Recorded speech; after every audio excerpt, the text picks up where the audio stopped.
along to the Invincible podcast with Lee Judges and Julian in the building. The dust has settled a bit on that defeat in the FA Cup. Arsenal out of the FA Cup. Arsenal fourth in the league, 5 points off the top.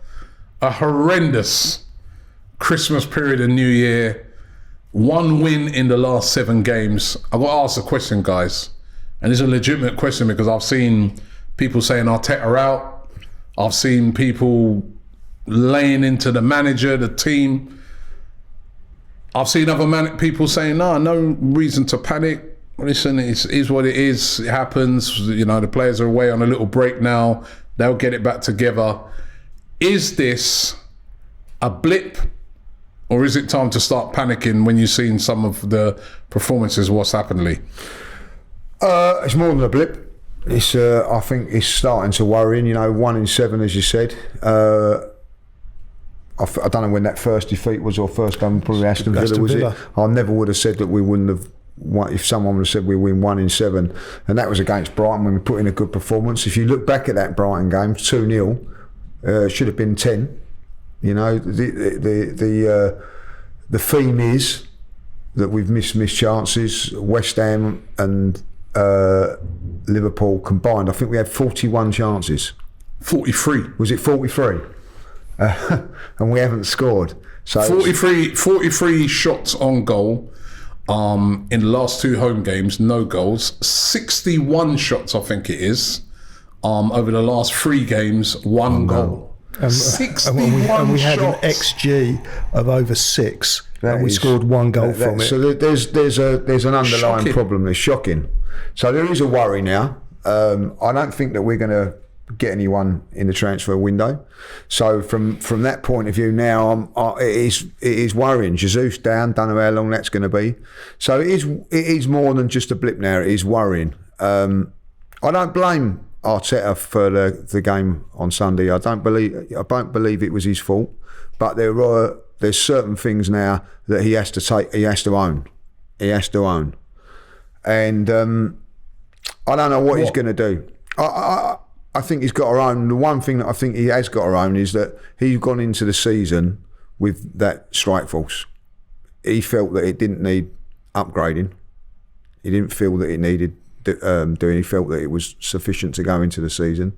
He actually felt it was more important to change the goalkeeping around, which I think is the first nail in his coffin. And there's a few more nails to go yet before he can think about that. But I do think now, and I don't want it to be, but the Porto game now is under immense pressure. The actual whole team club is, you know, we should be going into that, looking forward to it. But I feel now that that's going to be a very, very precious game. And if we don't win that, that will be another nail. Nail in his coffin? Yeah. How many nails has he got? He's got a few left. Yeah, how many? 3. No, he's got more than that. He's got more than that. I don't like it at this moment in time. People are saying get rid of him, sack him, and all that. I'm not on that thing. I'm not also on the boat where people go, oh, we can't sack him because there's no one else. There's always somebody else out there. But in his defence, with the striker situation, we were just talking about it before we come on, it is, I think, hard to do in January. It's going to be, you know, no guarantees you're going to get it right in the summer. You know, look at Liverpool. Klopp, I think, who's a wonderful manager. I think, you know, he's top class. And that's the problem that Arteta's got. He's up against 2 managers that are far superior than him. In Klopp and Pep, they're far superior. That's not even a go Arteta, that's what it is. Same as every other manager at this moment in time. Even he's got his pants pulled down with that Núñez at 80 million. Because, you know what I mean, that he's woeful. Shows you how hard it is to get a good striker, shows you how hard it is, yeah. Yeah, I mean, what about you? Panic or just a blip? Well, the way you asked the question, you mentioned the word performances. And take out the Fulham performance, and I think the rest of the performances were good. And if you think the performances were good, then... No, hold on. They're good in certain aspects. So the build-up play and creating chances is good.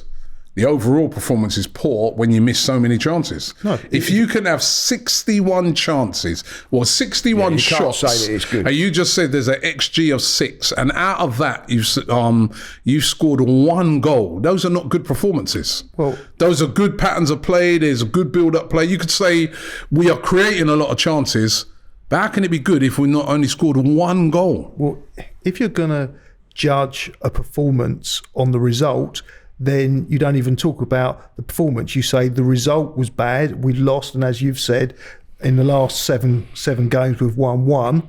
Therefore, you define performance by result. Then we should panic because we've only won once in 7. Therefore, we should panic.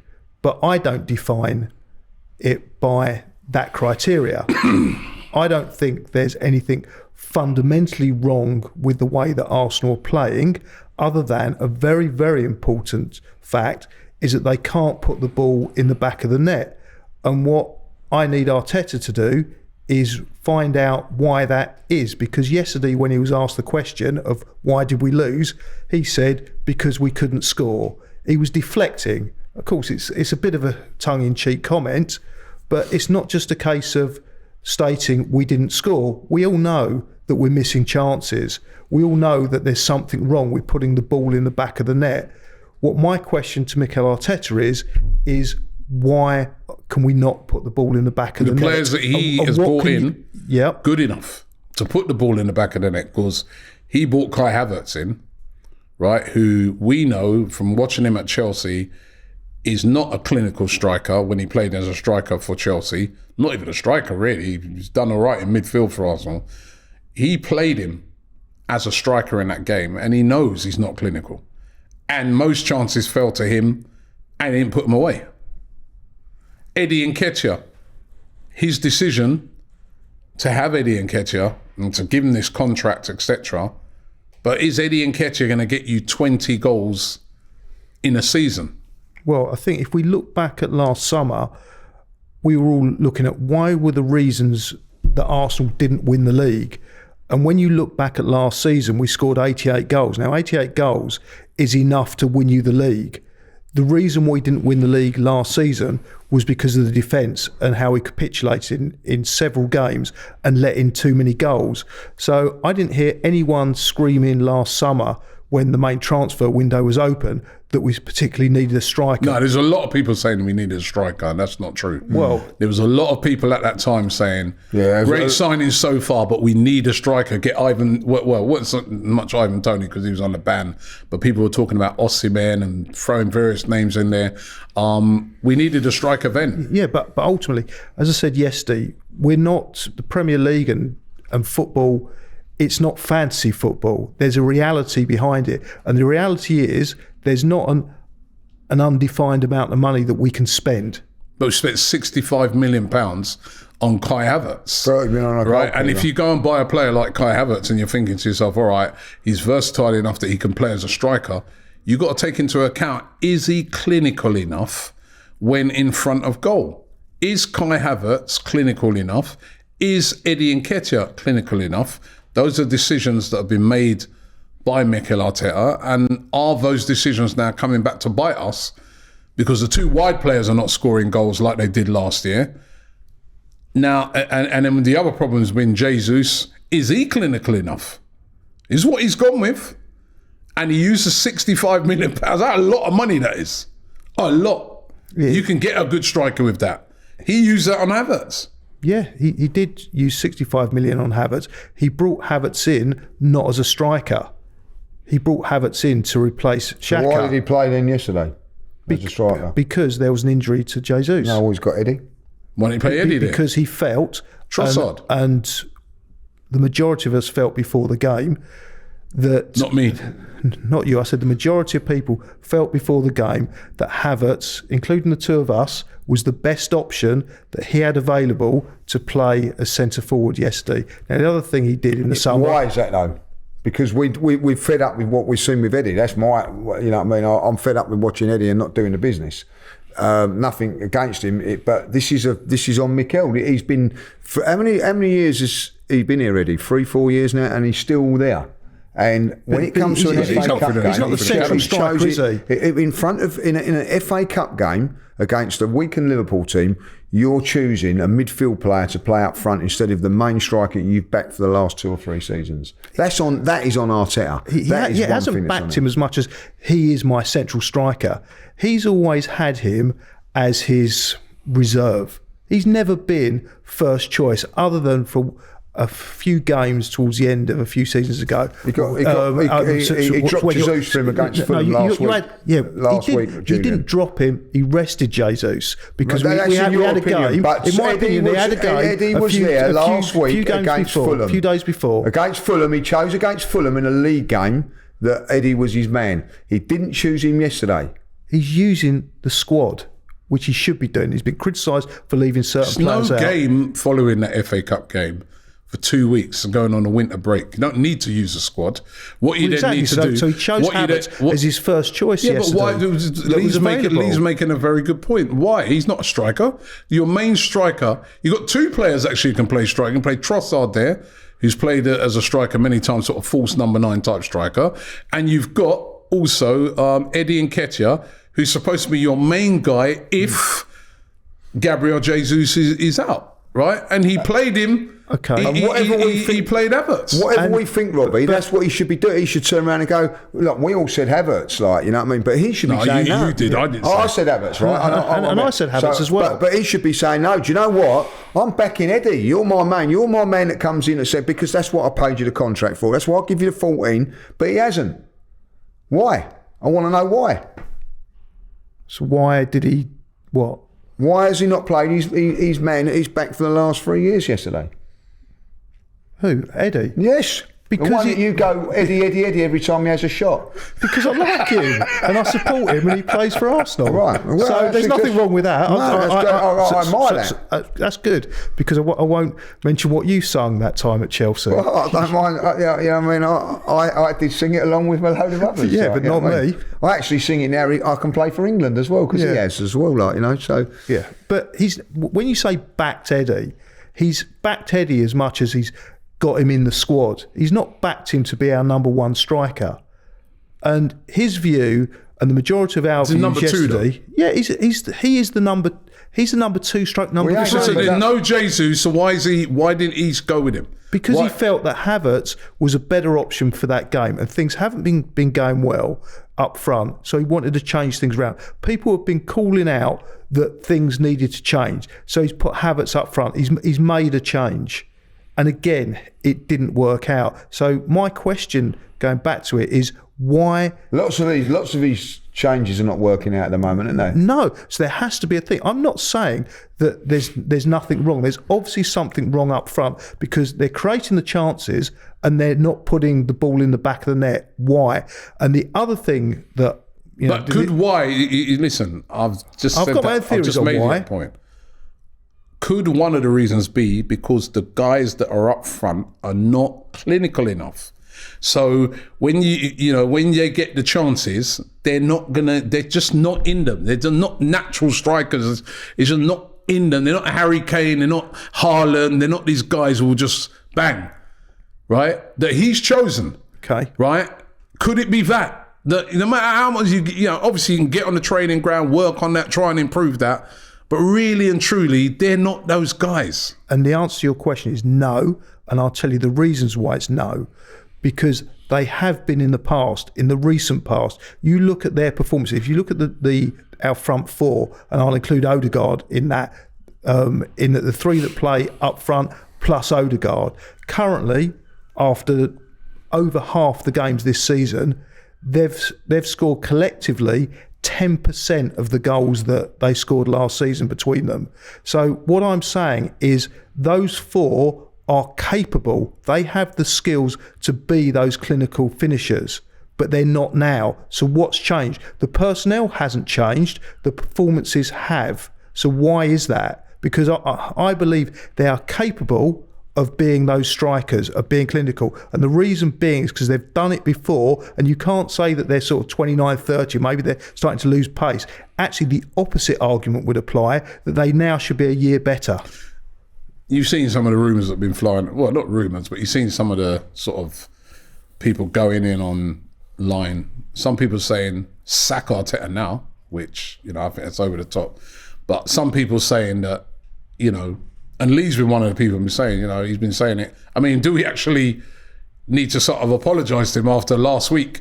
He was saying that, you know, Eddie Howe is under pressure. Should Arteta be under the same pressure? Is he under enough pressure? There are a lot of people saying now that, you know, if he don't start sorting it out, maybe we need to think about a change. But was Lee right that he's not getting the same amount of pressure that Eddie Howe is getting? Why are you laughing? Because I couldn't possibly say that Lee's right. those words would absolutely stick in my throat. In this instance, Lee has a point. Lee has a point because the results are semi-reflective of Newcastle's results. There are two big differences in my opinion, and one of them isn't an opinion. Firstly, Newcastle have lost a whole lot more games than Arsenal have lost, and Arsenal, there were some draws within that. But more importantly for me, and this is where opinion comes in, I think, again, taking out the Fulham game, the performances in overall have been good. He's corrected a lot of the issues that I thought we had earlier in the season in the last game. I was really impressed with some of the things we did. Therefore, I don't think he should be under the same levels of pressure, but he should, and he is under pressure. He's obviously how under many pressure. more nails to go in his coffin, as Lee would say? He's got a few, hasn't he? Yeah, I still think he's got a few. I mean, anyone that starts calling for his head now, I vehemently disagree with. So would I say and agree in some respects that he's under pressure? Of course he's under pressure, but they're always under pressure. They're managing Arsenal. I get the feeling now, and there's a lot, you know, in my WhatsApp group have been very, very, you know, pro Arteta. They're now not going the other way, but they're saying, oh, there's certain things he's got to do. He's, you know, you can't defend that. One of my mates put in the thing, you can't defend these last few performances under Arteta and some of the decisions he's making. I looked at that game on Sunday, and I felt that I looked at it and I thoroughly enjoyed the first half. It was a really good game of football. We played some really good stuff. We was back to how it was. You know, we should have been 1-0 up in the first couple of minutes. You know, Ramsdale's wonder pass. Brilliant. Wonder pass to Reece. Right, you know. And I felt that we was a lot, I don't know how you felt, but I felt a lot more safer with Ramsdale there in goal. I think that was something that maybe he should revert to. Great save, Ramsdale. Great save. I think he's got to go back to that feel-good factor in there. One thing I noticed in the stadium was, you know, the Super Mikel song wasn't sung like it used to be sung very, very, very, very loudly and on quite a few occasions. It petered out very, very quickly this time.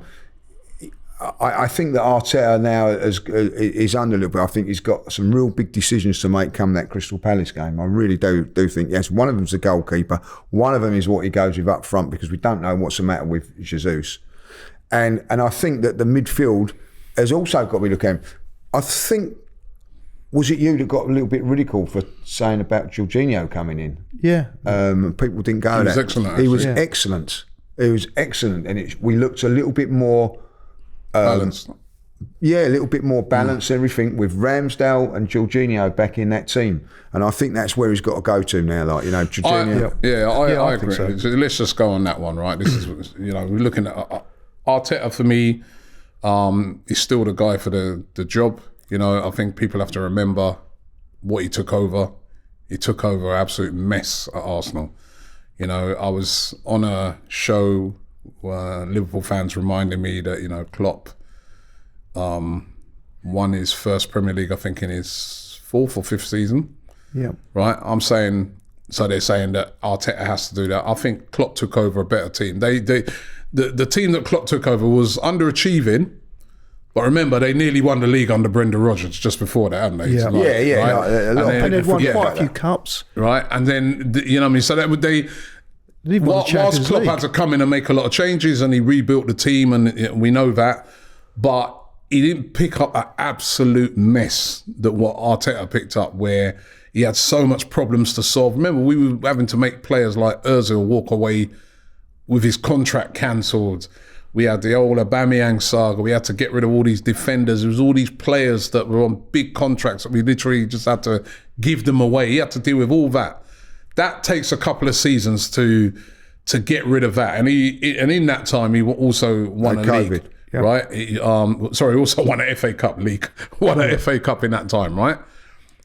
Then, in his next stage of it, he had us challenging for the league last season. We've been nowhere near challenging for years. He had us near challenging for the league, and I feel this season we're back challenging again. Well, I disagree with that, Rob. Let me finish. Christmas Day, we were top of the league, right? All right, we've had a couple of defeats since, which has knocked us back down into 4th place. But we're still in and around it, innit? So we are still a challenger for the league. When they're doing the betting in it, you know what I mean? Arsenal are still in the bettings to win the league. We're not normally, seasons gone by, we're nowhere near that. And I get what you're saying on that, but I need to go back on that a little bit. The year before Arteta came, we finished 5th in the league in a Europa League, right, with a manager that wasn't backed. Right, he wasn't backed. He was backed. He wasn't backed into the way. He was not backed into the way. They spent the most money they ever spent on a transfer for Rice. Yes, with Pepe, but he didn't want Pepe, did he? Still backed with money. He didn't want Pepe. Let's be really honest about it. He told them who he wanted, right? He said, and he come out and said it. I want Zaha. They didn't go and get him. You know what I mean? This manager has turned around and said, I want Rice. And he ain't gone out and got somebody else. Yeah, but he's had to earn that, though. He's taken him a few years to earn that. But they've backed him. They've backed him. And the reason they've backed him is because that's the one they wanted. He was the guy. They didn't really want Emery. Let's get that right from the word. They tried to get Arteta, then he didn't want to come. You know what I mean? But he actually said, I want Rice. He didn't go and get Tommy Curry from down the road, did he? He went and got Declan Rice. So he's been backed, right? He's been backed. But it was a mess, and he done very, very well in that, But listen, other managers have got through messes and done whatever they've done. Sometimes when you get a job, challenging for titles, that's what you do. It's challenging for titles. Ten Hag's been back. He's nowhere near. No. That's down to them and all that. They've backed their managers. Sorry, it's just up on the screen. I was looking at the team. This was a team when he took over. Leno in goal, Louise and Socrates centre backs, Maitland-Niles. Saka was in at left back at those times. Remember, he was just sort of coming through. Xhaka, everybody was trying to get rid of Xhaka at that time. Remember, because of what he'd done. Torreira. Never really made it, did he? No. Yep. Mesut Ozil, we had to cancel his contract. Aubameyang, we had to cancel his contract. And Lacazette. And Reece Nelson was playing. And they drew 1-1 with Bournemouth, right? And that was when he took over, right? It's not a bad side, Rob. It's not. I wouldn't say it's that's not a bad side, but that was a failing. No, it was a mess. It was a mess. It was a mess at that time. On paper, and that was on paper, some of them names look decent. But at the end of the day, that ain't a mess. That ain't a side. You just turned around to me, Julian, and said, right, a little while ago that Liverpool's team that played yesterday would come fourth. Well, where would that team come? I would say that team should come with Ozil in that team. Forget about that. That was Ozil at the end of his career. Exactly. That was David Luiz and Socrates and Nelson has played. It's got Nelson that played yesterday. No, a very young kid, right? Aubameyang is a goal scorer. Saka just breaking through, right? Maitland-Niles, he wasn't ready. Torreira was having a tough time. Xhaka was having a tough time at that time. Remember, it was him who international right, football. and then and David to answer Luiz. Your question, I would say 10th. Mid-table, that Louise team. and Socrates, right? So that wasn't a great. I mean, that was a side really it was in an disarray. Absolute mess when he took it over. You know, remember Lundberg had it, and it was in a mess. Yeah, listen. So listen. No, you're turning round and saying that is a mess. It was. Aubameyang in that side, and you're saying it's a mess. The team was a mess at that time. Yeah, listen, there was things going on around at Arsenal and that, but you can't saying, right, you can defend it and everything like that. The team's a mess at the moment then. No, it's not a mess. It's not a mess. It's not a mess. It's a team that is still challenging for league. That team was not challenging, was it? What did that team go on and win? What did that team go on and win? He took it to win the FA Cup. Right. Yeah. But so it ain't a complete mess then, is it? No, it was a mess. I've seen a team at this moment in time go out of the FA Cup in the last 4 years. No, let me finish. The last 4 years, third, fourth.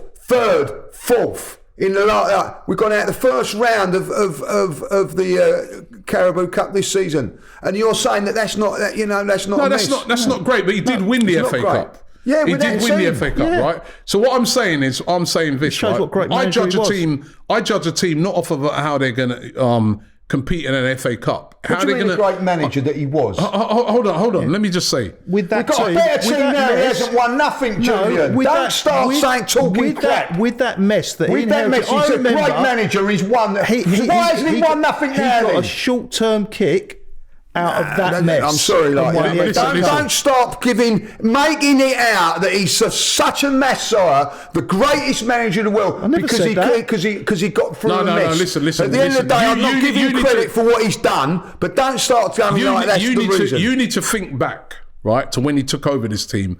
That team was in a mess. You're just the next season after. You're looking. That won the FA Cup, Robbie. Yeah, I know. Yeah. But I'm saying the season after that was a mess. I'm saying I don't judge. I'm not judging a team off of how you compete in the FA Cup. I'm judging a team off of can you compete for the league. That's what you do week in, week out. That team was nowhere near it. That team was a mess. You had the Ozil contract issues, right? That started to materialise because of Wenger. Aubameyang. That issue started. Xhaka, remember there was the famous thing where he walked off the pitch and threw down the armband. We had pure problems with that team. With that team. Listen, right? I go along with these problems. Right, and then what he's done, he's had to dismantle that team, right? So remember that he's had to dismantle because I'm not FA Cup, well done, but we all want Arsenal to compete for a title. He's dismantled that team and then he's built a new team, right? And he's been backed. And he's dismantled He's been backed and he's built a new team. And he's dismantled now. And last season, that team competed for the league. And this season, as we stand at present, is competing for the league again. And up until he came in, we were nowhere near competing for the league in any of the last 10 seasons that I can think of. I go along with that, but he's had one season when he's done it. So that's why we've got to be careful here, right? We've got to be careful because... Right, well, go on that then, Robbie. I'd rather you turn around and say to me... That's what I'm saying. No. I'd rather you turn around to me and say, right, give the man credit... because he's got us to a title win, not because what he's done in the mess and what before. Forget about all that.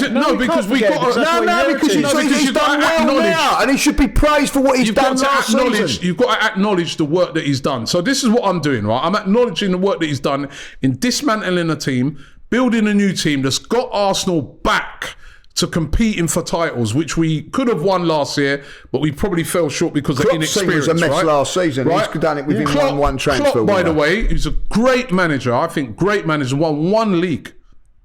Yeah, but I know people will talk about Champions League and that, but he's with league is what you build your team. You've got to include the Champions League, Robbie. I'm sorry. No, we're talking about the... And he's won FA Cups, he's won leagues. We're talking about the league. He's won one league. He's had great sides, but it's so difficult to win that league because of the greatness of Man City over the last few years. So he's got us back competing. Now, where I will... Well, so you're making a different role for another manager then, Hold on. Where I will now look on it and say to myself, right, these are some of the failings now that I'm looking at in recent times, right? Part one of that failings is what you mentioned earlier, the goalkeeping situation. Why did we need to go and get David Raya? Or even if we got David Raya should have been number 2 and have to earn that position. I do not see what Aaron Ramsdale has done wrong. He was in the team of the season last year, right? We saw in the game on Sunday how good a goalkeeper he is with the save he made. His distribution is no worse from what I saw, right? You saw there was one time when he made that save, every single player came up and he embodies the spirit of what we were doing. Why did this guy get this treatment? It's a year where we're in a year of the Euros, where this guy would be desperate to try and get into the England team, right? His chance of getting the England team now are very low because he don't play. Now we're out of the FA Cup, probably not going to see him play again unless Raya gets injured. I really don't think it's been fair. Raya should have come in and had to earn that position. He's just literally binned him. And that's one big error that I've seen him make. The second error we got to look at it's too early to judge this. But at the moment, it's very, very 50-50 is the Havertz one. You talked about, Julian, earlier about we know the problem is we need to score goals. He bought Havertz. He bought him. We could see at Chelsea, this guy was not, he's playing as a striker for Chelsea. He's not clinical. But he bought him in. And one of the things he said about him, he's versatile, which he is. Yeah. But he's not clinical. If we had a killer up front, say with Ian Wright playing up front, type player, playing up front when we played Liverpool, that game would have been done at half time. Well, We wouldn't have lost to Villa with the amount of chances we created in that game. Even now, we've got a situation when we're playing teams that just park the bus. They're like, we know that these guys are not clinical, so we could park the bus and try and feed off of an error. Maybe we get a little set piece or that something. He bought him. That's his mistake again, right? So there's a few things that he's been getting wrong, I feel. Right, he's got a lot of things right. He said when he came in, he's going to bring the fans and the club, the players together. I think he's done all that. I think he's got the spirit of the club going. He's got us back challenging. I really like a lot of the things he's done, but there are some errors that he's made. There's even been some signings. There's Sambi Lokonga, Tavares, things like that. You're looking at. Listen, everyone gets some signings wrong, but now I don't think in my books. I don't think we should panic yet because he's good. They're going away, got this break. Try and work on the players, try and get them scoring. It's going to be hard to get a striker. But in the second half of the season, he's got to get them going or he is going to be under serious pressure. This is Arsenal Football Club. It's about one. We've got to demand. It's about one specific aspect. And my view of what he's getting wrong is he's overcomplicating it in the final third. And if you look at the Ian Wright situation, example that you gave, that was an absolutely perfect example. Ian Wright, and I'll tell you what Arsene Wenger and George Graham before him got right and what Bruce Rioch got wrong and why Bruce Rioch ended up leaving Arsenal is because they tried to overcoach. He tried to overcoach and give rules and regulations to Ian Wright. And Ian Wright was just this natural goal scorer that you just had to let him get on with it. And that's what George Graham had done. You have got natural goal scorers. Look at last season. Saka, Martinelli, they're not what I call Odegaard. They're goal scorers. They're not what I call natural goal scorers. Natural. I know what you're saying. Natural goal scorers. Haaland, Harry Kane, Salah. These guys are natural goal scorers. Guys that will do nothing all game. You saw Salah the other day when we played against Liverpool. He did nothing. Then I'd prefer players that create and can score goals. And those four players sometimes you need can do everything. They are capable of it. They're just not doing it. And the reason why is because it's being overcomplicated. They're not killers. And I'll put that at Arteta's feet. No, they're not killers. Also, though, they're not killers. They're not. There are no player in that forward line that you would look at and say, right, that guy will get me 20 goals. If he stays fit for the season, I'm guaranteed 20. Who's that in our... So I remember when I fell in love... Who's that? No, wait a minute, answer that. I'll tell you who it is. And I fell in love with him from this moment when I saw Martinelli a few seasons ago at Chelsea when he scored that goal. How many 20 goals a season has he scored? He hasn't, because well, you just said he's him. Where is the evidence? I know that you're a guy that you always like to base a lot of things off facts and evidence. Absolutely. Where's the evidence about you? I've seen enough of all of them that I know they're capable of it, because I've seen it. I've seen it happen. So is it the manager's fault then? Yes. Yeah. So then you're rolling back to what Lee says. No, I'm rolling back. So you're rolling back to what Lee says. He's not getting everything right. You're saying then if it's his fault then. He's got to take a lot of the blame from what's gone on this season, because what you've exactly said in a way. But I agree with Julian as well. It's fine lines, you know what I mean? Like, look, listen, we could have beaten Aston Villa. We could have probably beaten Liverpool if we took our chances. We could have beaten them at Anfield as well. You know what I mean? The only game that I'm talking about Anfield game. The only one game that I think you're right is the Fulham game, which by the way, we had exactly the same performance like that against Everton last year. So they're in there. They're in there. They're in there for everyone. They're in there for everyone. So we've said that. I look at like last season with Arteta, and where I don't give him the credit that this lauding for what he'd done 2-3 seasons ago and all that. I give him the credit and I laud for him, and I think, because what he done last season, he was magnificent what he done last season. He challenged for the league. He challenged for the league. He brought in Saliba, who was sensational. He brought in Jesus and he brought in Zinchenko. It was fantastic. And it was a fantastic season. Right, what you've then got to do is go and build on that for this season. And my personal opinion is that he has failed tenfold on every single thing. Bit unlucky with the Timber thing. Very unlucky with the Timber thing. Very Party, Party unlucky and not unlucky because there's history there, and when he did play Party, he was playing him at right back. So I'm a little bit wary about where he was actually going to play Party. But I look at it now, Zinchenko nowhere near at the level. Ben White nowhere near at the level. I look at the forwards nowhere near at the level, right? The goalkeeping situation. They've all been mistakes laid on him this season. I don't think that he needed to do. But he's still got an opportunity, as you quite rightly say, of putting it right. Now, there's a lot of fans out there now that don't want to give him that opportunity. I feel that he deserves the opportunity to manage Arsenal, whatever happens at Porto until the end of the season, because what he done on the back of last season, not what he done with the back of that team and whatever that. No, but that is relevant because that's what he not had. In my book. He had to, to me, he had to that was the rebuilding. And sometimes that was painful. Sometimes that's the painful time. No, but rebuilding is pain. And if you're going to build something, on strong foundations. One of the tools that he done with that, one of the tools that he done, and I can go there. I'll never forget the day, Boxing Day, Chelsea. We was in the studio after there was. It was like in that time when you couldn't go. If Arsenal lose that game, they go third from bottom in the league. Third from bottom in the league. Exactly. Right? That's how bad it was. One kid got him out of trouble. Smith Rowe. What's been his reward over the last couple of years? He's been injured. He's not injured now. He's not injured now. He's not injured now. He's not injured now. He has been playing he's been on the bench for the last 4 games. Why ain't you putting him in yesterday? He put him on with 3 minutes to go. Along with, was it Trossard that come on with 3 minutes to go? There's decisions that are wrong, Julian. They're things that you should be able to criticise this manager for.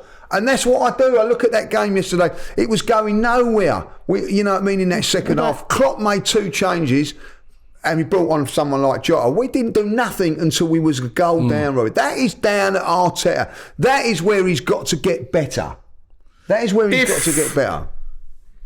the season finishes, and God forbid, say, we didn't win nothing, which is, it's difficult to win the Champions League, it's difficult to win the league. The both hardest, we're left with the 2 hardest things to win, right? He finishes outside the top 4, no trophy. Do you persist with him? It depends what's there to replace him. That's the big thing, is that I'm not someone that, yesterday, people were calling out for all sorts. We need a striker. We do need a striker. Well, who do you need? Solanke, Ivan Toney. They're just pulling names out because what they want is something different.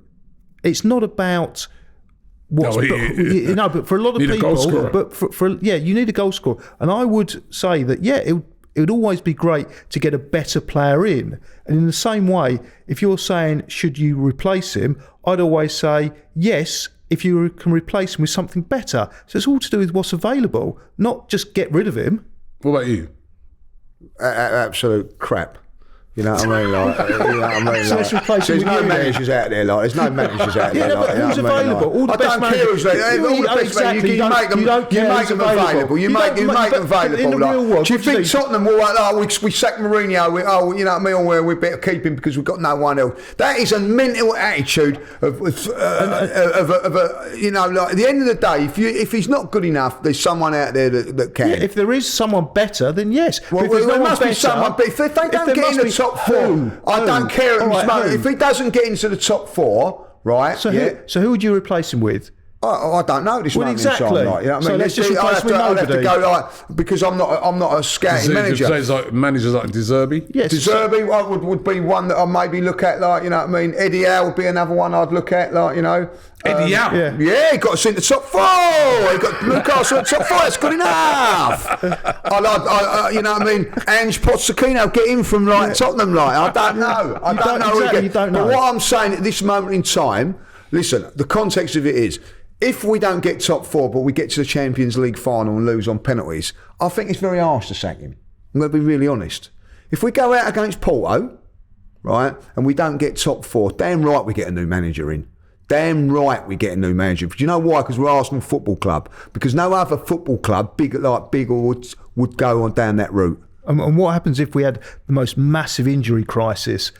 Well, you're sacking Eddie Howe on that, mate. No, I'm not. Yes, you are. Yes, you are. I'm not. You are. I'm not sacking Eddie Howe at all. He was just saying sacking he's Eddie under Howe pressure. last week because I'm of not sacking injuries. Eddie Howe. I don't care about Eddie Howe. Yeah, exactly. Sometimes there's other circumstances other than Every the club's had results. injuries. I mean, Yes. and at the end of the day, you've got a little bit. You've got time to try and. Listen, we've had Jesus injured in the summer on a transfer window. Didn't choose to do it. He's now injured on another transfer window. Do we do it? Party's on But it's injured not on a a case of transfer window. choosing.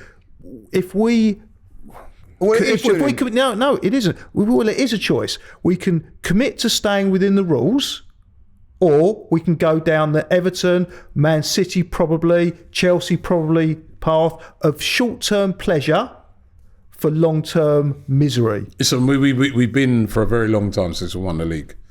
I might take some of that short-term pleasure. It's been a very, very long time. 20 years, right? We want to win this league. And the demands have to be high. I want Mikel Arteta to succeed. I wouldn't sack him at the moment because I think, we're going for a tough time at the moment, but I wouldn't panic. I wouldn't panic at the moment. No, I'm not. It's time. We've got to get behind the team right now. We got to back those players to come out of this. This is where he's got a big job on, and those players, right? When they go away for that little break, think about what's been going wrong. Why do I take too many touches? Why haven't I? We're a good side. Do you know what I mean? Why did we go to Villa and play them off the park but still lose? What? Why are we playing so well but not getting the results?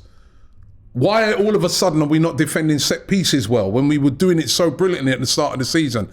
So if their mindset is, we're having a blip, man, but now come the second part of this season, we're starting again and we're going to finish this season very, very strongly. They can get it back on track. Yeah. Right? But they got to now this is where mental strength and toughness comes in, right? This is where you show if, Troy Deeney said a few years ago, if you've got them cojones. They showed it last year.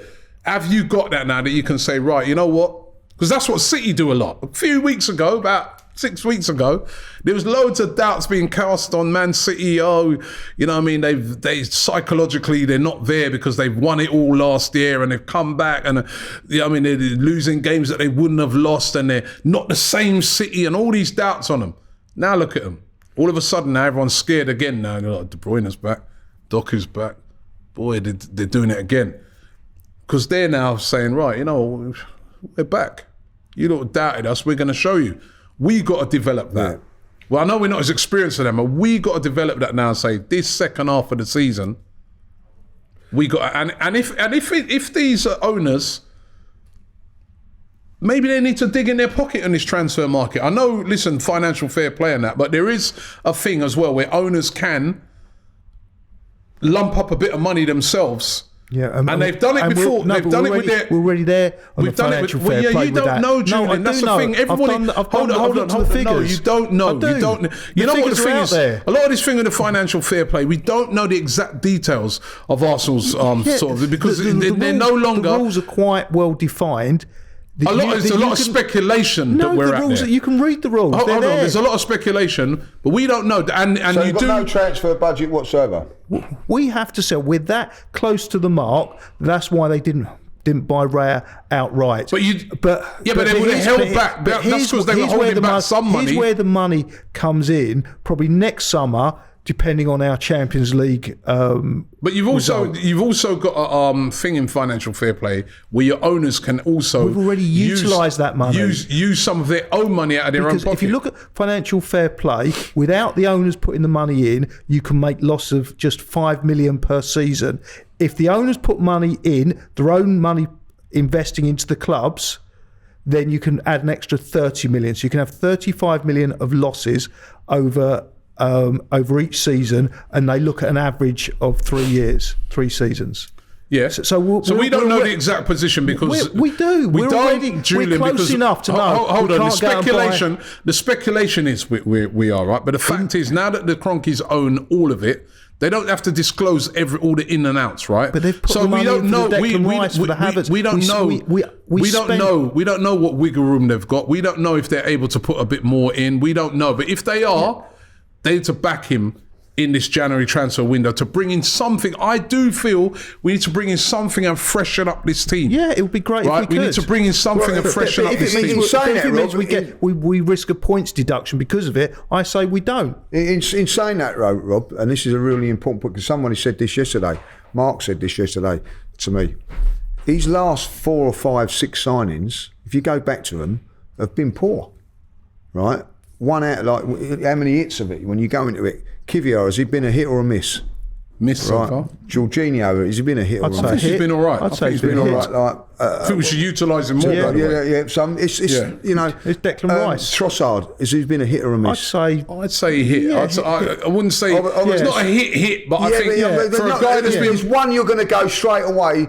You're going to go bang, yes, is a hit. The rest, we're all hesitating on that. No, we're not. We just said he's. Well, I'm not sure. I'm the question. I'm telling you that now. I'm really. Trossard's been a good signing. I think Trossard's been this season. He hasn't been, but I don't think he's been a nailed on hit. Starting the season, all right. I don't think Jorginho's been a nailed on hit. I don't think Kivior's been a nailed on hit. What I would say, Declan Rice nailed on. Yeah, I'd say right. Havertz.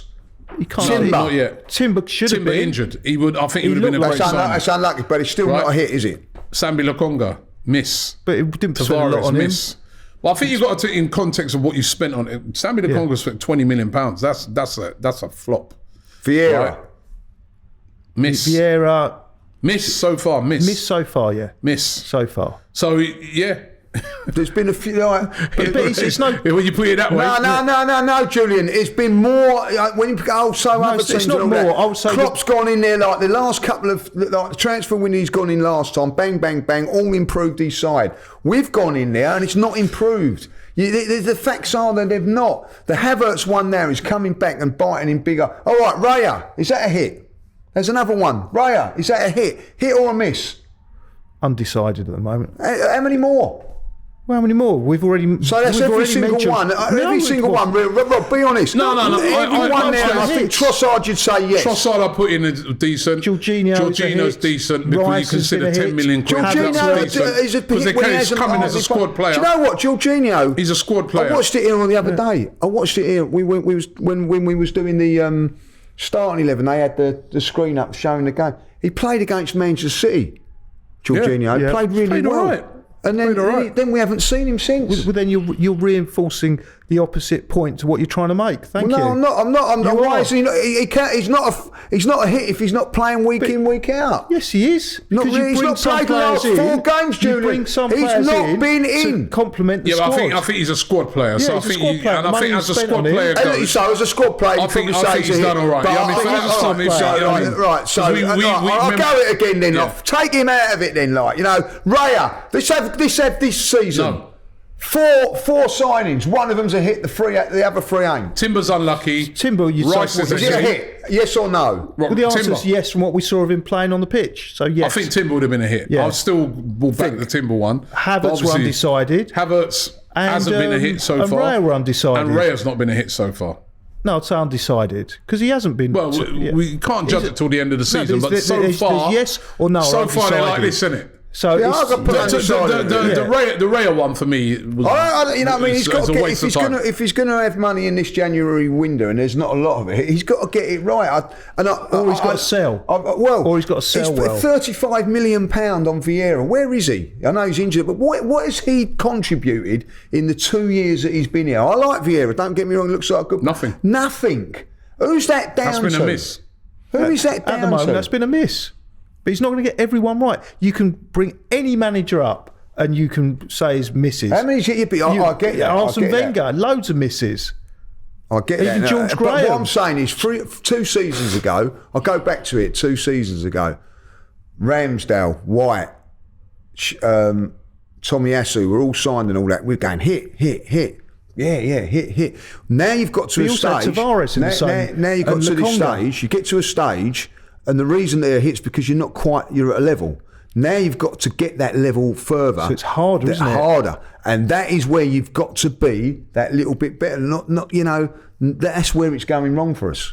But it's not, because you said, by your own admission, most of the players. I'm saying in the last two transfer windows, I'm going to be really honest. I don't think Trossard's been a hit because he's not got into the first team. He's not in a year that he's been here. But he's more than a squad player. But all right, so he's a squad player, but that's not a hit then for me. No, but I think he has. That's opinions. I think he's been a decent option for us. I don't think Jorginho will get into our starting lineup, so that don't, you know what I mean? No, but you're getting this wrong. Because I haven't spoke. It's a signing that I expect to be into the first team. You buy certain players as squad players. You can't say Kiviat has not been. He hasn't been a hit, no. But he's never going to get into the first. I get what you're saying to a certain degree, but none of them have been hits. Time is starting to run out on the show today. I know you got a flight to take. I've got a flight to catch. You're off to Dubai, like, you know what I mean? Well, going to Thailand, but I might. You're going to go see the team, right? I might go and see the team. Go and have a word with Arteta. I'm going to go have a word with Arteta. I love him if he's on my flight. I'll be throwing peanuts at him like. No, you wouldn't. Get it right, Mikel. You know what I love it, right? I love it. He takes that flight to Dubai. He's sat on there next to Raya. By the time he gets off the flight, Raya number one. I'll tell you what. I'll tell you what. If I got on, I swear to you now, like, if I got on there and Raya sat next to me, I'd say, "Can I have a downgrade, please?" Liar. Right. Listen. Enjoy your little breakaway. Yeah. You're off as well, yeah? Well, I hope so. See if there's any spaces on the flights on Wednesday or Thursday. All right. So let everyone's warm weather flying out. I think you've got to be going away as well. I don't know yet, man. Don't know. I'm still in two. But I don't know, man. I need to get away from the misery of what's gone on. But I hope that when they come back, we see a different Arsenal. We see an Arsenal that is in front of goal. Yeah. That Palace game won't be easy. It should be. Because they're going to come. Palace will come and park the bus. They haven't got Elise. It's Roy Hodgson. They'll come and they'll park the bus, and if they break away, they've got the quality in Eze and you know what I mean, players like that. Why is this? What did you say? Weren't playing? Yeah, Elise is injured. Yeah, it's another game that if we don't take our chances. How long for? Is that like? Yeah, he won't be playing. But listen, it's another game that if we don't take our chances, we can get punished. They know what to do. Roy Hodgson's already looking at it and saying, "I know what to do already. I'm just going to go and frustrate." Big game for Arsenal, I'll tell you. And then Nottingham Forest away after that, who that's on the hit Tuesday, a bit of form as well. So two games that... And then we ain't got a game for another... That's it. That's it in January, isn't it? Yeah. We've got 2 games in January. Well, that's the end of January. Yeah, only 2 games left. No FA Cup. No FA Cup. No FA Cup, man. Listen, so guys. Got a weekend off then. Yeah. Guys, thanks very much. Should we go golf or something like that? I ain't going nowhere. Or should we go transfer spotting? You like that? Thanks for coming. Thanks for the show today. Listen, it's not all doom and gloom. Listen, it's about Arsenal getting themselves back on track. But want to get your opinions. Let us know in the comments below. Where are Arsenal at? Where are we? Is this just a blip? Or is there reasons to panic? Let us know. And we'll see you next week. The Invincible podcast. Myself, Robbie, and Lee Judges come together once a week to discuss all things Arsenal. Straight talking, considered discussion, brought to you by the fans of the only club in Football League history to go invincible.